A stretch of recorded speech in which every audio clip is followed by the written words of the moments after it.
because people just don't share enough stories. They're not Yeah. vulnerable enough. They're not transparent enough. Everybody's lying about something. They're all masking something. They're all pretending. Hey guys, we're just doing like this. No one cares, man. Like you just gotta just relax and just be yourself. And That be also honest. helps me because I know no one cares. Nobody does care.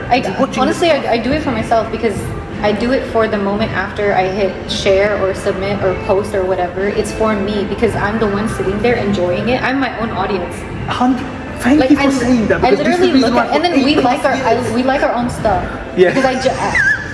Because I liked editing comment, and it. share my own I thing. enjoyed editing it. I'm just like, oh my god, I'm gonna put If no one else is gonna do it, I'm gonna like, comment, and share my own thing. Yeah.